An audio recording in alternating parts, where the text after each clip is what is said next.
안녕하십니까, 책돌이입니다. 오늘 소개해드릴 책은 이시영 박사의 면역혁명입니다. 저자 소개를 간단하게 하겠습니다. 이시영, 대한민국을 대표하는 정신과 의사이자 뇌과학자. 코로나19 사태를 겪으며 면역력 증강에 대한 국민 인식 개선에 큰 사명감을 느껴 이 책을 집필했다.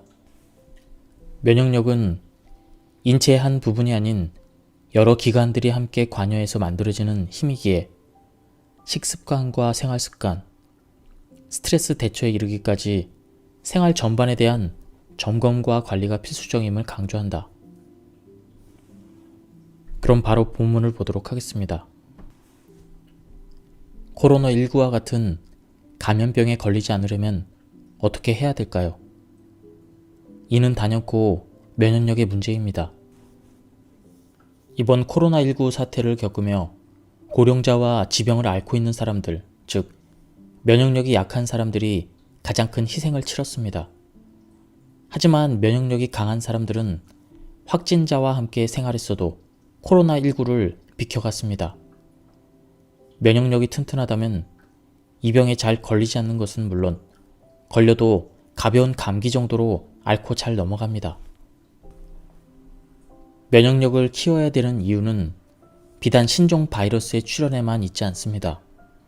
그 무섭다는 암, 치매도 80대 후반을 넘어서면 둘 중에 한 사람꼴로 걸립니다. 치매나 암에 꼭 걸리고 싶다면 지금 하는 생활을 그대로 계속하라는 우스갯소리도 있습니다. 설령 유전적 요인이 나타났다고 해도 그 유전자가 그대로 발현되는 경우는 겨우 5%에 불과합니다. 나머지는 이른바 후속 유전이라고 해서 자기가 생활을 어떻게 하느냐에 따라 달라질 수 있습니다. 영국의 의학 전문지 랜시셋에 따르면 2035년 한국 출생 여성의 기대 수명은 90.8세, 남성은 84.7세로 이는 단연코 세계 1위입니다. 문제는 한국인의 건강 수명이 2017년 기준 73세라는 사실입니다. 건강 수명이 늘어나지 않는다면 여성은 17년, 남성은 11년이 넘는 세월을 임종을 앞두고 아프면서 지내야 된다는 말입니다. 미국을 비롯한 유럽의 8개국은 미생물 연구 프로젝트를 진행하면서 놀라운 결과를 속속 발표했습니다. 특히 유전보다 환경이 더 중요하다는 후속 유전학 학자들의 결론은 놀라웠습니다. 개인의 인생은 부모로부터 받은 유전자가 아닌 자신이 어떻게 살아가느냐에 따라 결정된다는 것입니다. 물론 부모로부터 물려받은 유전자를 무시해도 된다는 것은 아닙니다. 하지만 내가 어떤 인생을 사느냐에 따라 유전자 발현에 영향을 미치는 유전자를 둘러싼 구조물이 변화하고 나아가 이것이 후대로 유전이 됩니다. 우리 몸은 끊임없이 세균, 박테리아, 바이러스 등 외적의 침입을 받습니다. 동시에 활성산소, 암세포 등 내부 공격을 받기도 합니다. 몸의 안팎을 가리지 않고 어디 하나 허점이 생기면 이것이 곧 질병으로 발전합니다. 따라서 24시간 우리 몸을 지켜주는 상비군이 필요한데 이것이 곧 면역력입니다. 면역력이 생명력입니다. 면역력이 튼튼해야 몸 안팎으로 적으로부터 우리 몸을 안전하게 지켜낼 수 있습니다. 면역에 관여하는 4대 시스템은 다음과 같습니다. 먼저 정신계. 어떤 마음을 먹느냐에 따라 분비되는 신경 전달 물질이 달라진다. 다음으로 신경계. 면역에 관련되는 자율신경계는 교감신경과 부교감신경으로 구성되어 있다. 교감신경과 부교감신경의 활성 비율이 6대4 정도일 때 균형 잡힌 건강 상태로 본다. 다음은 내분비계. 정신신경에 따라 내분비 대사도 크게 영향을 받는다. 다음으로는 면역계. 사이토카인 등의 분비로 면역 활동에 관여한다. 위의 4대 시스템은 시상 하부의 좁은 곳에 모여 있으면서 각자 독자적인 기능을 함과 동시에 다른 시스템과 협동 및 조화를 위한 기능도 합니다. 따라서 하나가 고장나면 다른 기관에도 고장이 나기 때문에 면역에 문제가 생기면 신체 여러 기관에 광범위한 문제가 발생합니다. 면역력은 대체로 장에서 70%, 나머지는 뇌에서 30%가량 만들어집니다. 면역력을 높이는 방법은 간단합니다. 면역계 세포의 약 70%가 모여있는 점막, 특히 대장점막을 활성화하는 장내 유익균의 종류와 수를 늘리는 것입니다. 이에 대한 구체적인 방법은 다음과 같습니다. 곡물류, 채소류, 콩류, 과일류 등 장내 세균의 먹이를 섭취한다. 방부제, 첨가물, 농약, 비료 등이 포함된 식품 섭취를 줄인다. 발효식품, 올리고당 등을 많이 섭취한다. 장내 유익균을 늘리는 것 외에도 면역력을 높이는 또 다른 방법은 마음을 밝고 긍정적으로 가지며 자율신경을 균형에 맞게 조절하는 것입니다. 이를 위한 방법은 다음과 같습니다. 잘 웃고 즐거운 마음을 가진다. 긍정적, 적극적 사고를 한다. 자연을 가까이 한다. 규칙적인 생활을 한다. 적절한 운동을 한다. 스트레스에 과학적으로 대처한다. 행복 호르몬, 세로토닌이 잘 분비되는 온전한 삶을 추구한다. 옛날 인간이 먹는 음식에는 효모, 곰팡이, 균류 등이 묻어 있었습니다. 하지만 농약, 비료 사용이 늘어나 이들을 없애버림으로써 자연 면역력이 떨어졌습니다. 다시 말해서 청결 사회가 우리 몸속에 필요한 것들을 추방함에 따라 면역력 저하가 더욱 심해진 것입니다. 우리 몸을 구성하고 있는 세포나 면역 시스템은 만년 전과 달라진 게 없습니다. 하지만 현대인은 문명 사회를 살아가며 자연과 유리된 생활을 하고 있습니다. 면역력 저하는 필연적인 결과일 수밖에 없습니다. 만약 우리가 만년 전의 생활 환경과 조금이라도 가까워질 수 있다면 몸의 반응은 급속히 활기를 띠고 면역력도 올라갈 것입니다. 그러니 되도록 자연 속에서 기른 식품을 섭취하는 것이 중요합니다. 이러한 맥락에서 유기농 식품을 섭취하는 것이 매우 중요합니다. 유기농 식품 외에 면역력을 키워주는 식품으로 특히 많은 학자들이 벌꿀에 주목하고 있습니다. 식물의 수액 등으로 만들어진 프로폴리스는 항균 작용이나 항암, 항염 작용 외에도 강력한 면역 활성화 작용이 있습니다. 다음은 고령자의 면역 취약점을 보완하기 위해 우리 몸에 존재하는 면역 강화 방식 그리고 우리가 취할 수 있는 생활 습관을 요약하면 다음과 같습니다. 무리한 생활을 하지 않고 평소 면역에 대한 신경을 쓰며 생활 습관을 잘 다듬는다. 유전자보다 더 중요한 것은 건강한 생활 환경이나 생활 습관이라는 사실을 명심하자. 부족하기 쉬운 미네랄 등을 보충해 영양 균형을 잘 맞춘다. 자신의 체력에 맞는 적절한 운동을 한다. 보람 있는 일을 함으로써 활기차고 긍지 넘치는 생활을 한다. 효소를 아껴 쓴다. 체온이 1도 떨어지면 면역력은 30%, 대사량은 12% 떨어집니다. 이때는 임파구 분열이 평소의 1000배로 증가합니다.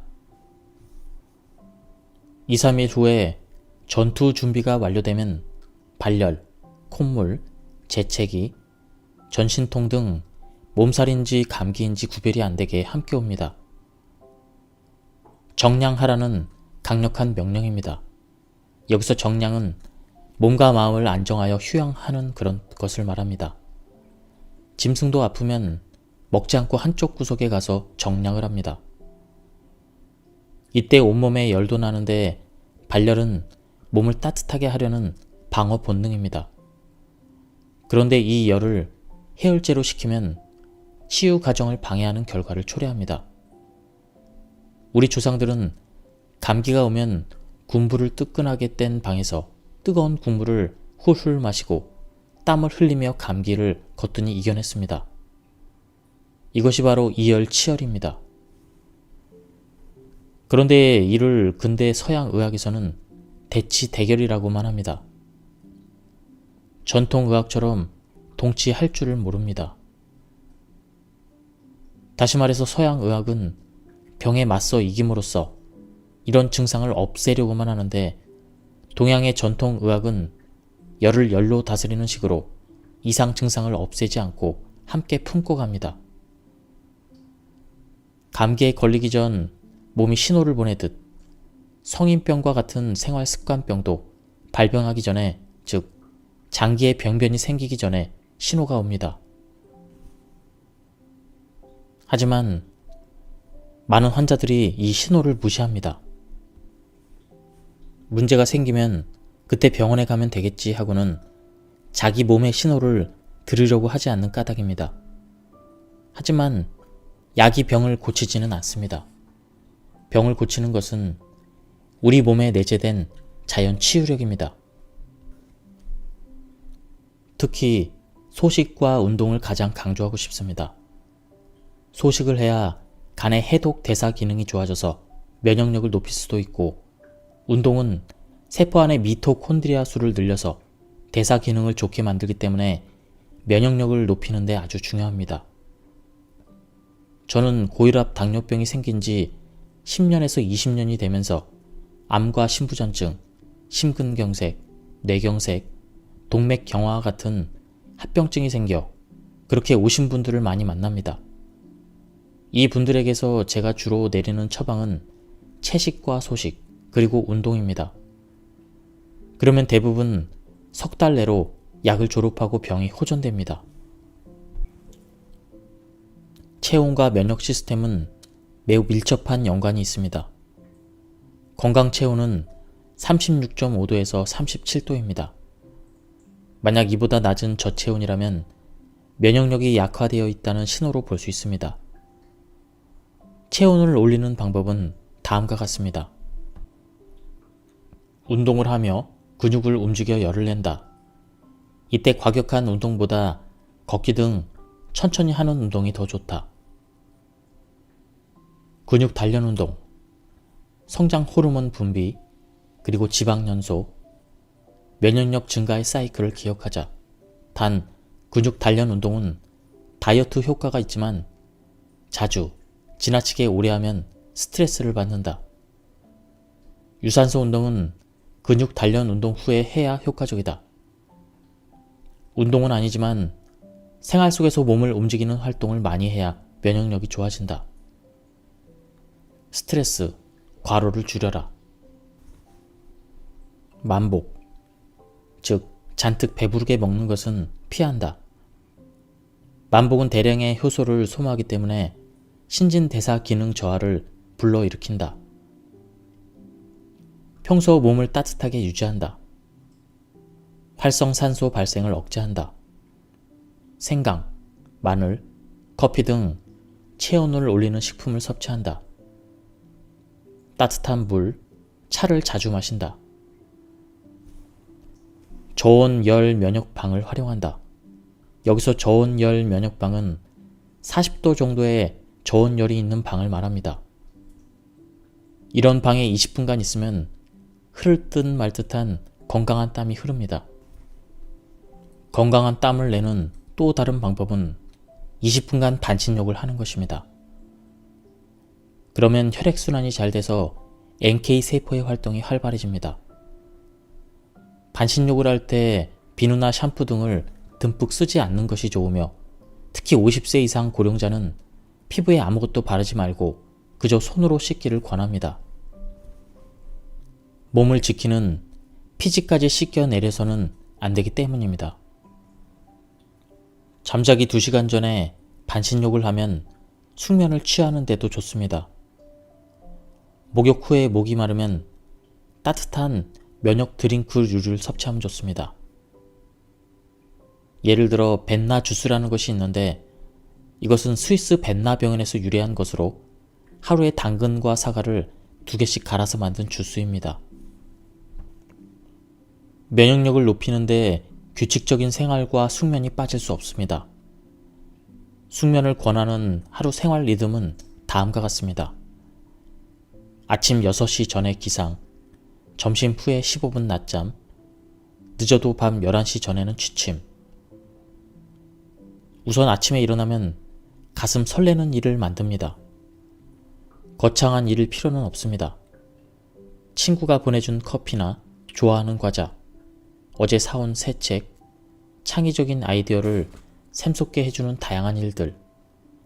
이처럼 자신이 좋아하는 것들을 주변에 많이 만들어 둡니다.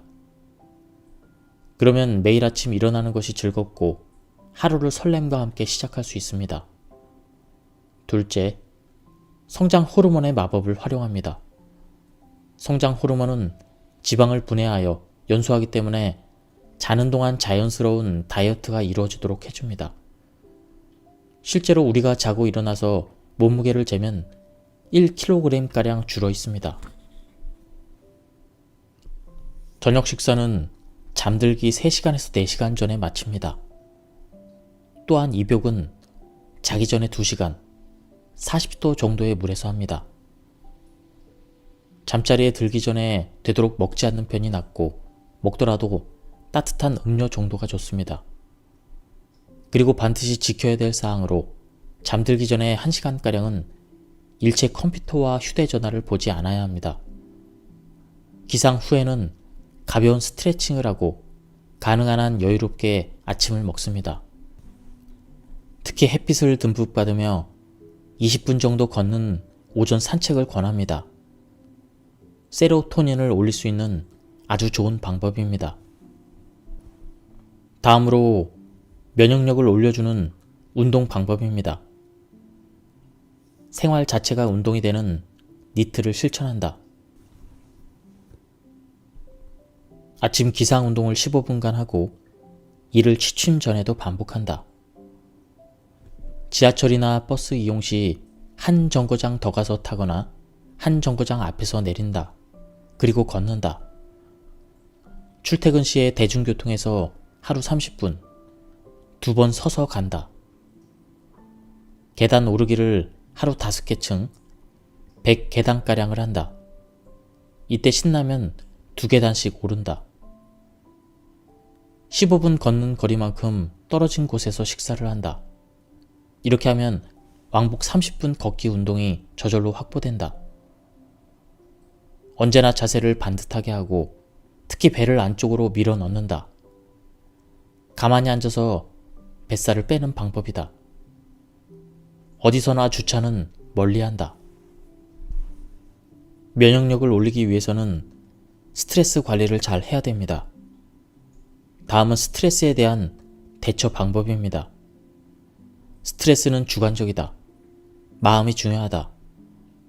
똑같은 낚시도 재미로 하면 스트레스가 해소되지만 싫어서 억지로 하면 병이 된다.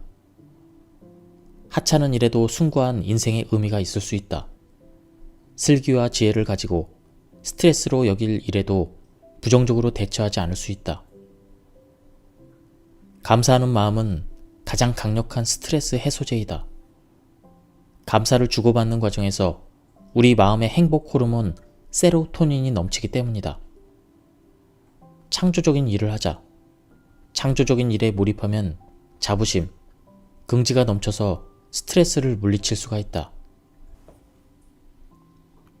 사랑의 호르몬 옥시토신 앞에 스트레스는 눈 녹듯 사라진다. 타인에 대한 배려, 친절, 봉사로 스트레스를 상쇄할 수 있다. 정직하자. 거짓말과 같은 정직하지 않은 행동은 엄청난 스트레스로 되돌아온다. 하늘을 우러러 한 점 부끄럼 없는 마음, 즉 선비 정신이 건강과 성공을 이끈다. 생활 속 여유를 갖자. 여유로운 마음은 교감신경의 흥분을 줄여 부교감신경이 우위되게 해준다. 긍정적으로 생각하자. 스트레스를 똑같이 많이 받아도 스트레스가 병을 만든다고 생각하는 그룹은 그렇지 않은 그룹에 비해서 사망 확률이 40%나 더 높았다. 스트레스를 잘 활용하자. 적당한 스트레스는 긴장감을 주어 일의 능률을 올려준다.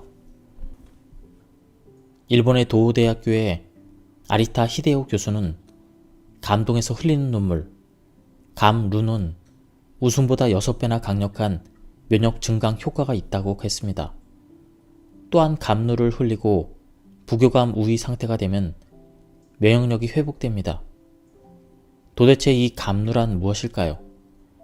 감동적인 영화나 소설 혹은 이 어지러운 세상살이에서 진선미를 만날 때 우리 마음속에는 잔잔한 감동이 퍼지거나 혹은 가슴이 벅차 오르기도 합니다. 이때 감동의 눈물을 흘리게 되는데 이것이 바로 감루입니다. 감루를 흘릴 때 우리 몸속에서 행복 호르몬인 세로토닌을 비롯해 도파민, 엔돌핀이 펑펑 분비됩니다. 세상 살아가는 맛을 느낄 수 있고 속이 시원하고 후련해지는 느낌도 들게 됩니다. 바이러스에 대한 특효약이 없기 때문에 자신의 면역력을 높이는 것이 중요합니다. 우리 몸의 면역은 어떻게 작용될까요?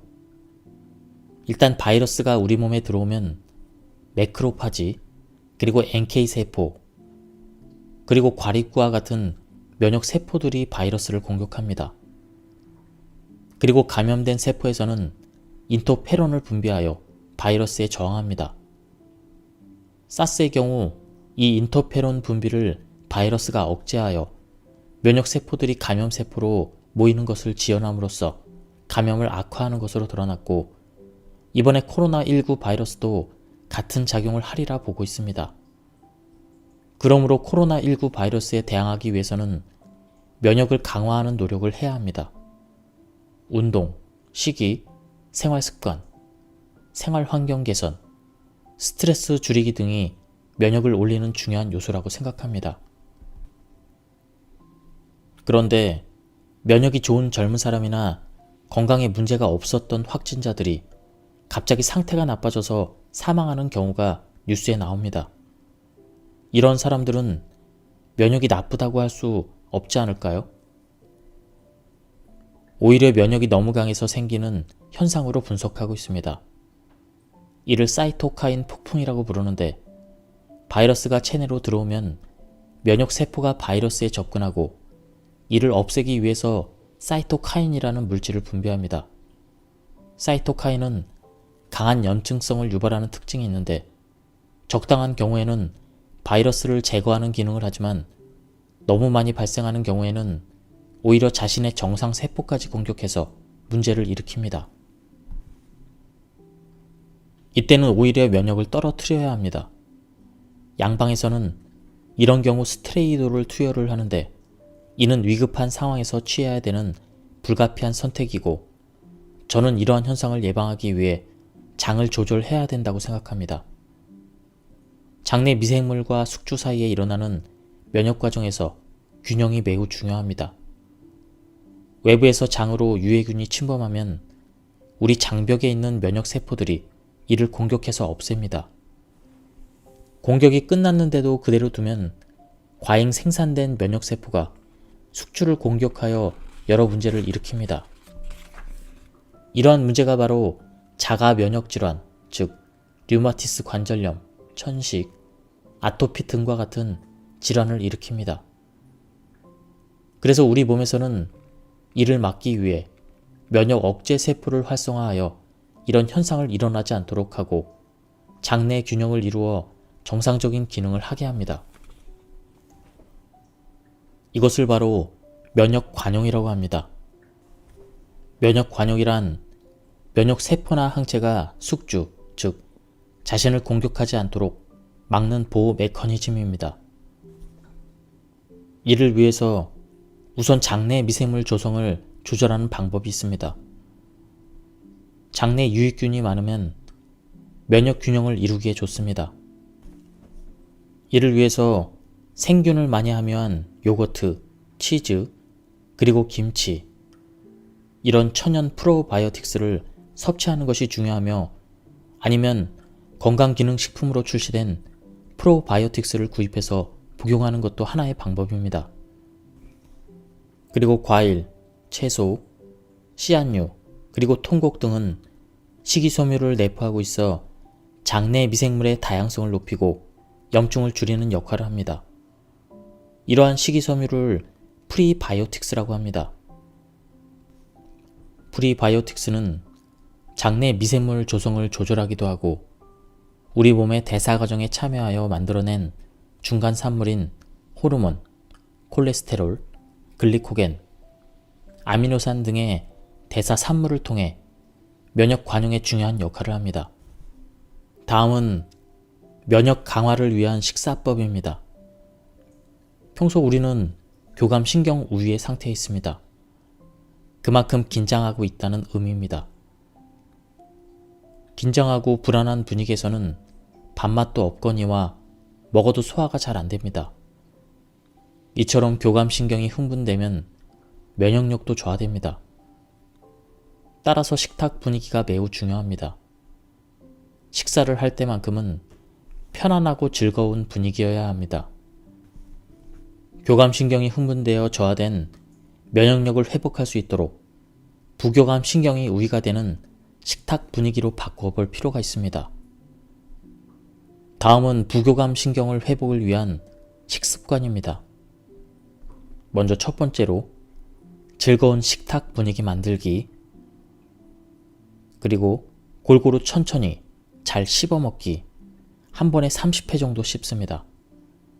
한 끼 30분 걸려 먹기, 찬 음식 피하기, 과격한 다이어트 하지 않기, 과식은 금물, 80%만 배 채우기, 자연과 가까이 하며 제철 음식, 신선한 유기농 및 친환경 식재료 먹기. 장은 제2의 뇌라고 불리며 실제로 뇌세포에 버금가는 신경세포가 장 속에 분포되어 있습니다. 인간의 발달 과정에서 뇌가 장에서 비롯됐기 때문입니다. 장이 뇌보다 현명하다는 그런 말을 하는 학자도 있습니다. 뇌는 먹거리가 안전한지 아닌지 판단하지 못하지만 장은 할 수 있으니 말입니다. 실제로 인간의 감정이나 기분을 결정하는 물질은 대부분 장에서 만들어집니다. 장은 단지 관이 아니고 복잡한 생체 기능을 갖고 있는 중요한 기관입니다. 장은 뇌와 마찬가지로 생각하는 장기입니다. 장관 운동은 독립된 자율신경이 조절합니다. 그 사령부는 복부 후벽에 있어 마치 태양빛처럼 반사된 모양으로 분포되어 있기 때문에 태양신경총이라고 불리기도 합니다. 최근 많은 사람들이 고통받고 있는 기능성 위장증, 과민성 장 증후군, 변비 등은 이러한 자율신경의 난조에 기인합니다. 이러한 병은 검사를 해보면 큰 이상이 발견되지 않곤 하는데 실상은 태양신경총의 이상으로 장내 세균총 난조에 빠진 것일 수도 있습니다. 이처럼 뇌와 장은 밀접한 관계를 맺고 있습니다. 스트레스에 대한 반응을 조절하는 것은 장내 세균입니다. 장내 세균이 스트레스를 억압하고 신경 성장 인자나 신경 전달 물질을 뇌로 보냅니다. 그러니 우리를 행복하게, 편안하게 만들고 있는 것은 뇌가 아니라 장내 세균입니다. 아래 장내 세균이 뇌에 미치는 영향을 보면 이를 한층 이해하기가 쉬워집니다. 뇌를 발달시켜 차분한 성격을 만든다. 행복 물질을 만들어 애정을 깊어지게 한다. 스트레스 반응을 억제한다. 신경 전달 물질의 분비량을 결정한다. 이 책에 대한 리뷰를 모두 마쳤습니다. 이 책은 내용이 굉장히 쉽고 재밌게 쓰여진 그런 책이었습니다. 의학적인 그런 지식을 어렵지 않게 재밌게 쓴 그런 책이었는데요. 제가 굉장히 요약 발췌해서 읽었기 때문에 한번 구해서 읽어보실 것을 추천드립니다. 그리고 뒷부분에 많은 내용을 하진 못했는데 뒷부분도 좋은 내용이 많이 나오고 있었습니다. 여기서 리뷰를 마치도록 하겠습니다. 감사합니다. 안녕하십니까, 책돌이입니다. 오늘 소개해드릴 책은 이시영 박사의 면역혁명입니다. 저자 소개를 간단하게 하겠습니다. 이시영, 대한민국을 대표하는 정신과 의사이자 뇌과학자. 코로나19 사태를 겪으며 면역력 증강에 대한 국민 인식 개선에 큰 사명감을 느껴 이 책을 집필했다. 면역력은 인체의 한 부분이 아닌 여러 기관들이 함께 관여해서 만들어지는 힘이기에 식습관과 생활습관, 스트레스 대처에 이르기까지 생활 전반에 대한 점검과 관리가 필수적임을 강조한다. 그럼 바로 본문을 보도록 하겠습니다. 코로나19와 같은 감염병에 걸리지 않으려면 어떻게 해야 될까요? 이는 단연코 면역력의 문제입니다. 이번 코로나19 사태를 겪으며 고령자와 지병을 앓고 있는 사람들, 즉 면역력이 약한 사람들이 가장 큰 희생을 치렀습니다. 하지만 면역력이 강한 사람들은 확진자와 함께 생활했어도 코로나19를 비켜갔습니다. 면역력이 튼튼하다면 이 병에 잘 걸리지 않는 것은 물론 걸려도 가벼운 감기 정도로 앓고 잘 넘어갑니다. 면역력을 키워야 되는 이유는 비단 신종 바이러스의 출현에만 있지 않습니다. 그 무섭다는 암, 치매도 80대 후반을 넘어서면 둘 중에 한 사람꼴로 걸립니다. 치매나 암에 꼭 걸리고 싶다면 지금 하는 생활을 그대로 계속하라는 우스갯소리도 있습니다. 설령 유전적 요인이 나타났다고 해도 그 유전자가 그대로 발현되는 경우는 겨우 5%에 불과합니다. 나머지는 이른바 후속 유전이라고 해서 자기가 생활을 어떻게 하느냐에 따라 달라질 수 있습니다. 영국의 의학 전문지 랜싯에 따르면 2035년 한국 출생 여성의 기대 수명은 90.8세, 남성은 84.7세로 이는 단연코 세계 1위입니다. 문제는 한국인의 건강 수명이 2017년 기준 73세라는 사실입니다. 건강 수명이 늘어나지 않는다면 여성은 17년, 남성은 11년이 넘는 세월을 임종을 앞두고 아프면서 지내야 된다는 말입니다. 미국을 비롯한 유럽의 8개국은 미생물 연구 프로젝트를 진행하면서 놀라운 결과를 속속 발표했습니다. 특히 유전보다 환경이 더 중요하다는 후속 유전학 학자들의 결론은 놀라웠습니다. 개인의 인생은 부모로부터 받은 유전자가 아닌 자신이 어떻게 살아가느냐에 따라 결정된다는 것입니다. 물론 부모로부터 물려받은 유전자를 무시해도 된다는 것은 아닙니다. 하지만 내가 어떤 인생을 사느냐에 따라 유전자 발현에 영향을 미치는 유전자를 둘러싼 구조물이 변화하고 나아가 이것이 후대로 유전이 됩니다. 우리 몸은 끊임없이 세균, 박테리아, 바이러스 등 외적의 침입을 받습니다. 동시에 활성산소, 암세포 등 내부 공격을 받기도 합니다. 몸의 안팎을 가리지 않고 어디 하나 허점이 생기면 이것이 곧 질병으로 발전합니다. 따라서 24시간 우리 몸을 지켜주는 상비군이 필요한데 이것이 곧 면역력입니다. 면역력이 생명력입니다. 면역력이 튼튼해야 몸 안팎으로 적으로부터 우리 몸을 안전하게 지켜낼 수 있습니다. 면역에 관여하는 4대 시스템은 다음과 같습니다. 먼저 정신계. 어떤 마음을 먹느냐에 따라 분비되는 신경 전달 물질이 달라진다. 다음으로 신경계. 면역에 관련되는 자율신경계는 교감신경과 부교감신경으로 구성되어 있다. 교감신경과 부교감신경의 활성 비율이 6대 4 정도일 때 균형 잡힌 건강 상태로 본다. 다음은 내분비계. 정신신경에 따라 내분비 대사도 크게 영향을 받는다. 다음으로는 면역계. 사이토카인 등의 분비로 면역 활동에 관여한다. 위의 4대 시스템은 시상하부의 좁은 곳에 모여 있으면서 각자 독자적인 기능을 함과 동시에 다른 시스템과 협동 및 조화를 위한 기능도 합니다. 따라서 하나가 고장나면 다른 기관에도 고장이 나기 때문에 면역에 문제가 생기면 신체 여러 기관에 광범위한 문제가 발생합니다. 면역력은 대체로 장에서 70%, 나머지는 뇌에서 30%가량 만들어집니다. 면역력을 높이는 방법은 간단합니다. 면역계 세포의 약 70%가 모여있는 점막, 특히 대장점막을 활성화하는 장내 유익균의 종류와 수를 늘리는 것입니다.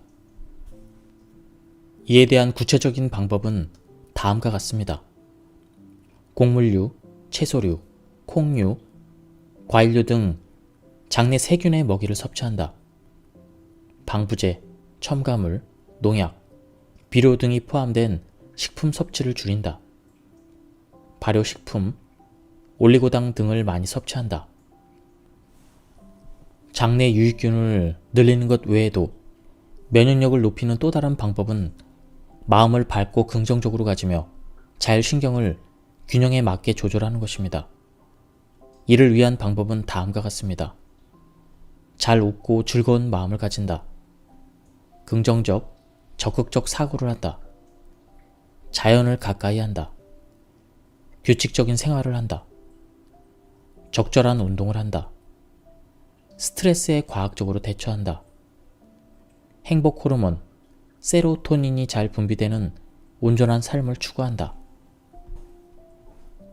옛날 인간이 먹는 음식에는 효모, 곰팡이, 균류 등이 묻어 있었습니다.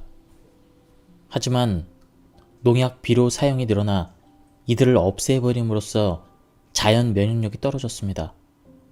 다시 말해서 청결 사회가 우리 몸속에 필요한 것들을 추방함에 따라 면역력 저하가 더욱 심해진 것입니다.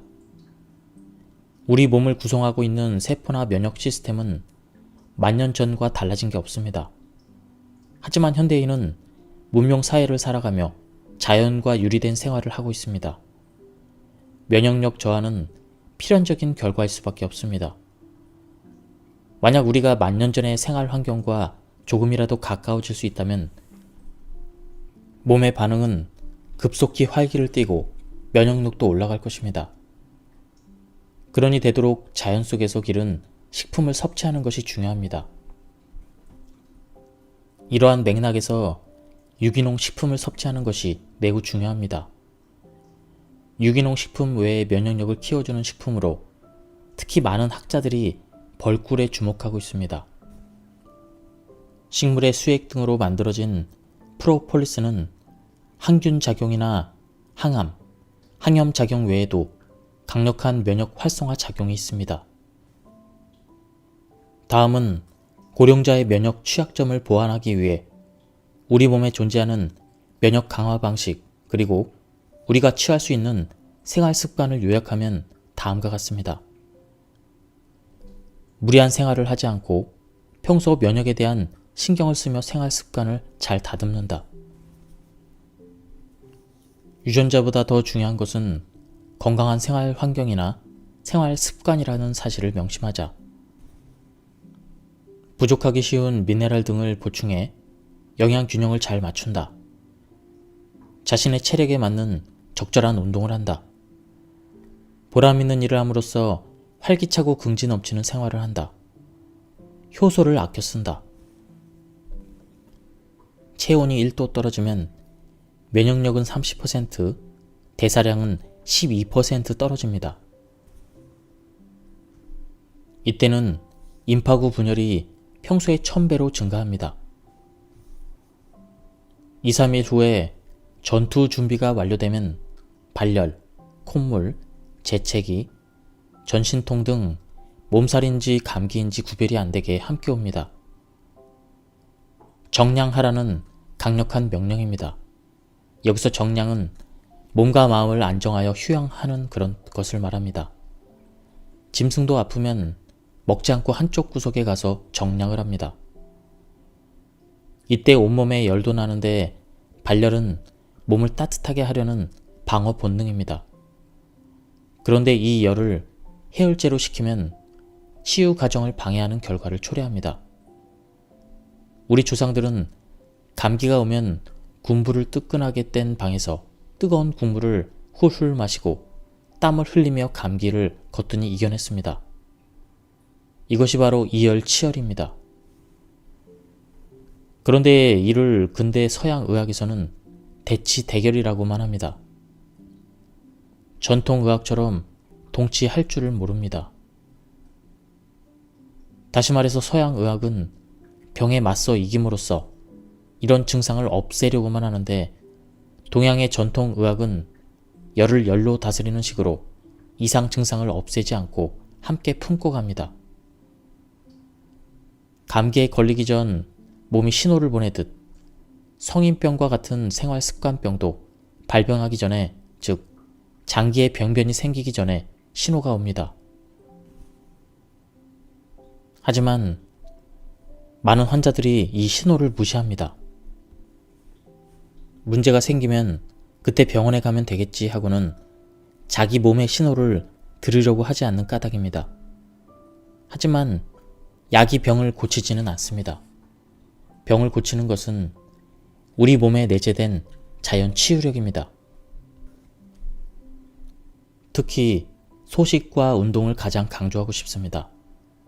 소식을 해야 간의 해독 대사 기능이 좋아져서 면역력을 높일 수도 있고, 운동은 세포 안의 미토콘드리아 수를 늘려서 대사 기능을 좋게 만들기 때문에 면역력을 높이는 데 아주 중요합니다. 저는 고혈압 당뇨병이 생긴 지 10년에서 20년이 되면서 암과 심부전증, 심근경색, 뇌경색, 동맥경화와 같은 합병증이 생겨 그렇게 오신 분들을 많이 만납니다. 이 분들에게서 제가 주로 내리는 처방은 채식과 소식, 그리고 운동입니다. 그러면 대부분 석 달 내로 약을 졸업하고 병이 호전됩니다. 체온과 면역 시스템은 매우 밀접한 연관이 있습니다.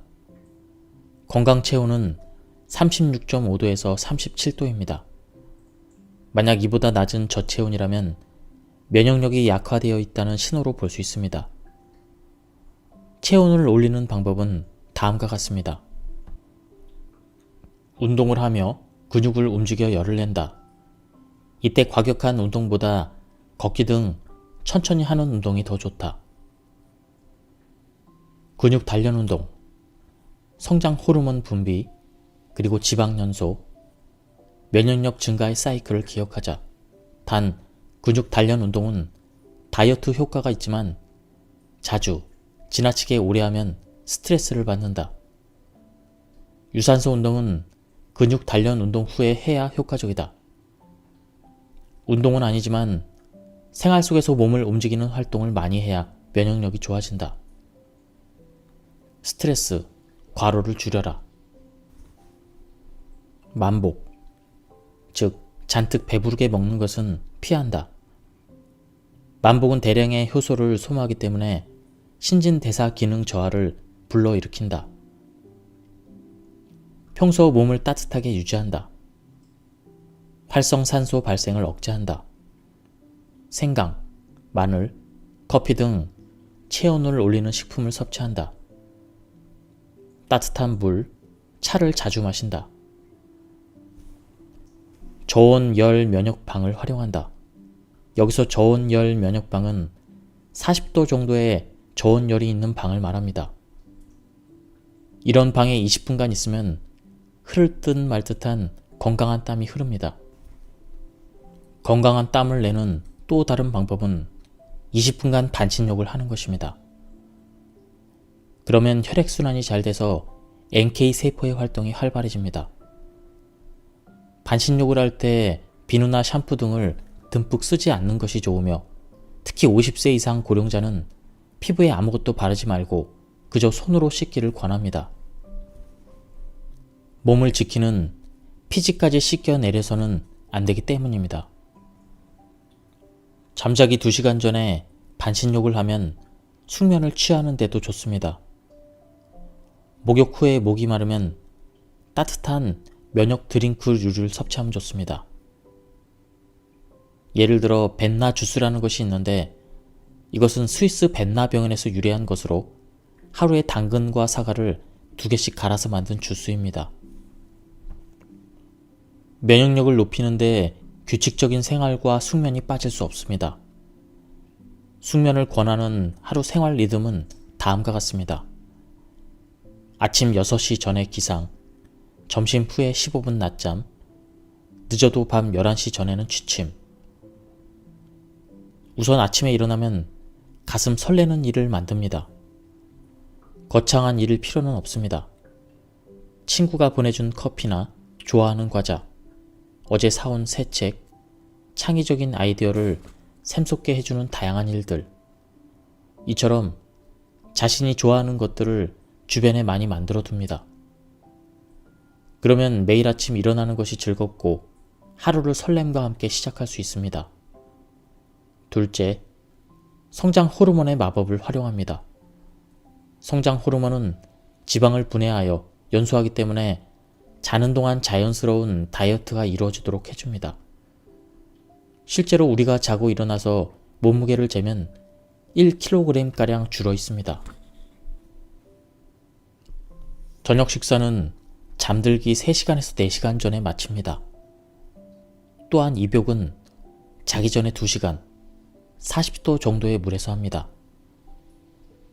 잠자리에 들기 전에 되도록 먹지 않는 편이 낫고 먹더라도 따뜻한 음료 정도가 좋습니다. 그리고 반드시 지켜야 될 사항으로 잠들기 전에 1시간가량은 일체 컴퓨터와 휴대전화를 보지 않아야 합니다. 기상 후에는 가벼운 스트레칭을 하고 가능한 한 여유롭게 아침을 먹습니다. 특히 햇빛을 듬뿍 받으며 20분 정도 걷는 오전 산책을 권합니다. 세로토닌을 올릴 수 있는 아주 좋은 방법입니다. 다음으로 면역력을 올려주는 운동 방법입니다. 생활 자체가 운동이 되는 니트를 실천한다. 아침 기상 운동을 15분간 하고 이를 취침 전에도 반복한다. 지하철이나 버스 이용 시 한 정거장 더 가서 타거나 한 정거장 앞에서 내린다. 그리고 걷는다. 출퇴근 시에 대중교통에서 하루 30분, 2번 서서 간다. 계단 오르기를 하루 5개층, 100계단가량을 한다. 이때 신나면 2계단씩 오른다. 15분 걷는 거리만큼 떨어진 곳에서 식사를 한다. 이렇게 하면 왕복 30분 걷기 운동이 저절로 확보된다. 언제나 자세를 반듯하게 하고 특히 배를 안쪽으로 밀어 넣는다. 가만히 앉아서 뱃살을 빼는 방법이다. 어디서나 주차는 멀리한다. 면역력을 올리기 위해서는 스트레스 관리를 잘 해야 됩니다. 다음은 스트레스에 대한 대처 방법입니다. 스트레스는 주관적이다. 마음이 중요하다. 똑같은 낚시도 재미로 하면 스트레스가 해소되지만 싫어서 억지로 하면 병이 된다. 하찮은 일에도 숭고한 인생의 의미가 있을 수 있다.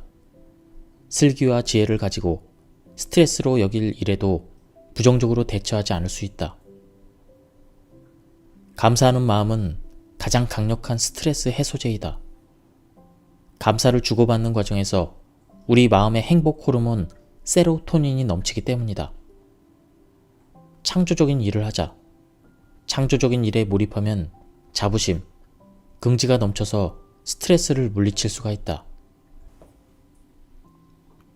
사랑의 호르몬 옥시토신 앞에 스트레스는 눈 녹듯 사라진다. 타인에 대한 배려, 친절, 봉사로 스트레스를 상쇄할 수 있다. 정직하자.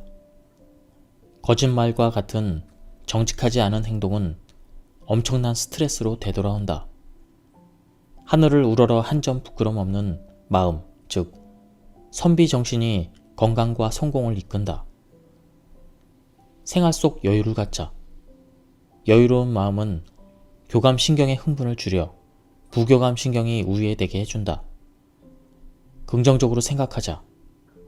스트레스를 똑같이 많이 받아도 스트레스가 병을 만든다고 생각하는 그룹은 그렇지 않은 그룹에 비해서 사망 확률이 40%나 더 높았다. 스트레스를 잘 활용하자. 적당한 스트레스는 긴장감을 주어 일의 능률을 올려준다.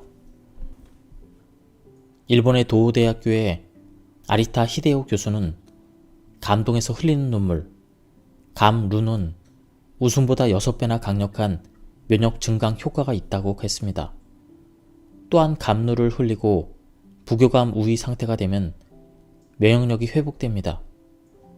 도대체 이 감루란 무엇일까요?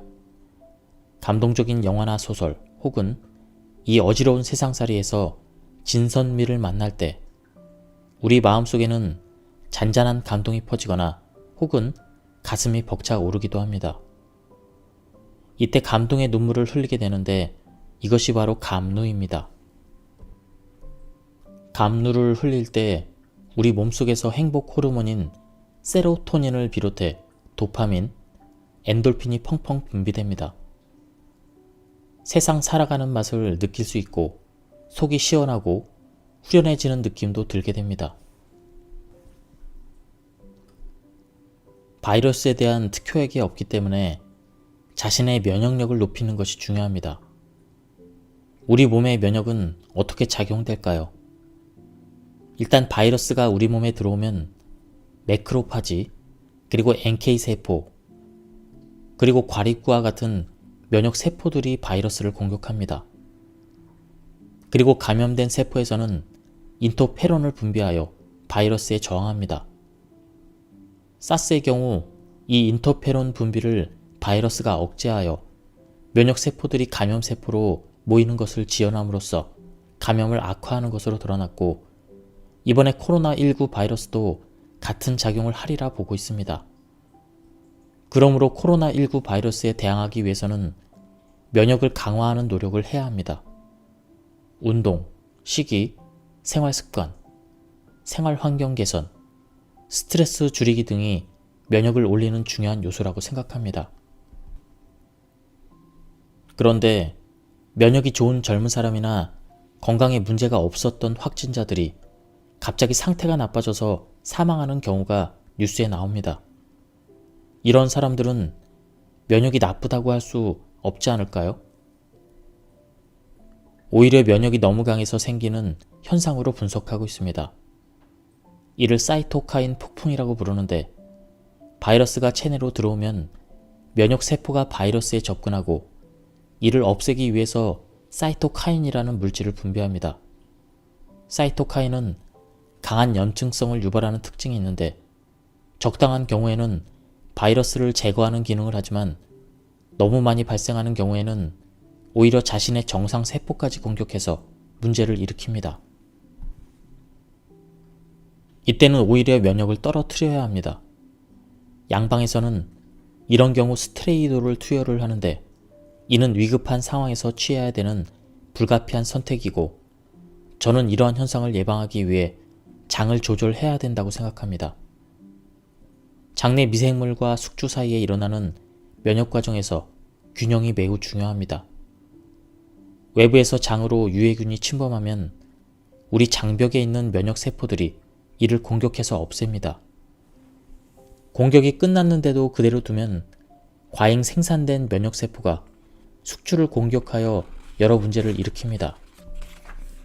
이러한 문제가 바로 자가 면역 질환, 즉 류마티스 관절염, 천식, 아토피 등과 같은 질환을 일으킵니다. 그래서 우리 몸에서는 이를 막기 위해 면역 억제 세포를 활성화하여 이런 현상을 일어나지 않도록 하고 장내 균형을 이루어 정상적인 기능을 하게 합니다. 이것을 바로 면역 관용이라고 합니다. 면역 관용이란 면역 세포나 항체가 숙주, 즉 자신을 공격하지 않도록 막는 보호 메커니즘입니다. 이를 위해서 우선 장내 미생물 조성을 조절하는 방법이 있습니다. 장내 유익균이 많으면 면역 균형을 이루기에 좋습니다.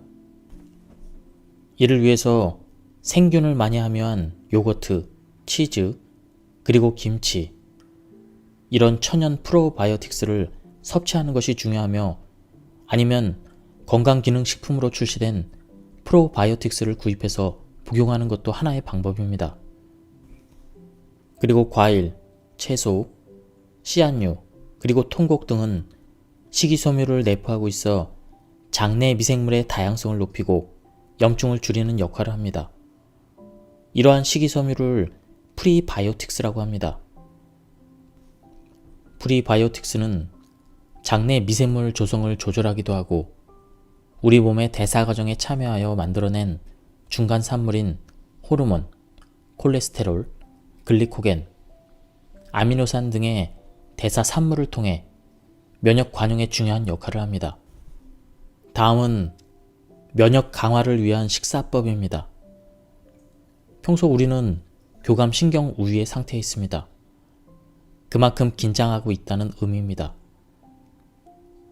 긴장하고 불안한 분위기에서는 밥맛도 없거니와 먹어도 소화가 잘 안됩니다. 이처럼 교감신경이 흥분되면 면역력도 저하됩니다. 따라서 식탁 분위기가 매우 중요합니다. 식사를 할 때만큼은 편안하고 즐거운 분위기여야 합니다. 교감신경이 흥분되어 저하된 면역력을 회복할 수 있도록 부교감신경이 우위가 되는 식탁 분위기로 바꾸어 볼 필요가 있습니다. 다음은 부교감신경을 회복을 위한 식습관입니다. 먼저 첫 번째로 즐거운 식탁 분위기 만들기, 그리고 골고루 천천히 잘 씹어 먹기, 한 번에 30회 정도 씹습니다.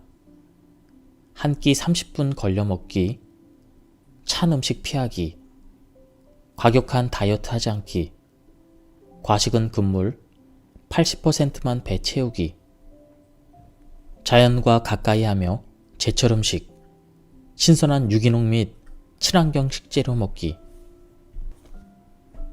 장은 제2의 뇌라고 불리며 실제로 뇌세포에 버금가는 신경세포가 장 속에 분포되어 있습니다. 인간의 발달 과정에서 뇌가 장에서 비롯됐기 때문입니다.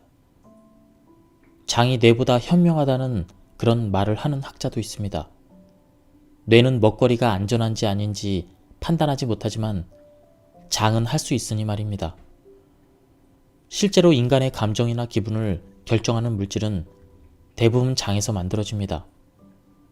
장은 단지 관이 아니고 복잡한 생체 기능을 갖고 있는 중요한 기관입니다. 장은 뇌와 마찬가지로 생각하는 장기입니다. 장관 운동은 독립된 자율신경이 조절합니다.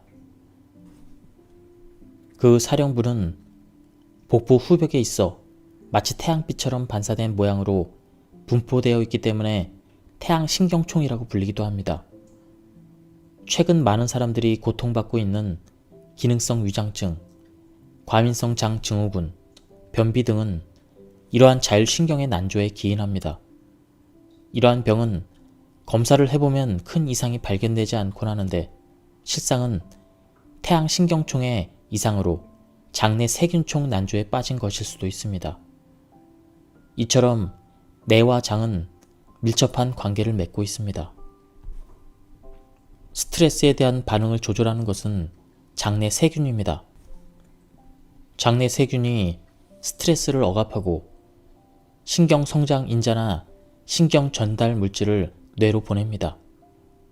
그러니 우리를 행복하게, 편안하게 만들고 있는 것은 뇌가 아니라 장내 세균입니다. 아래 장내 세균이 뇌에 미치는 영향을 보면 이를 한층 이해하기가 쉬워집니다. 뇌를 발달시켜 차분한 성격을 만든다. 행복 물질을 만들어 애정을 깊어지게 한다. 스트레스 반응을 억제한다. 신경 전달 물질의 분비량을 결정한다.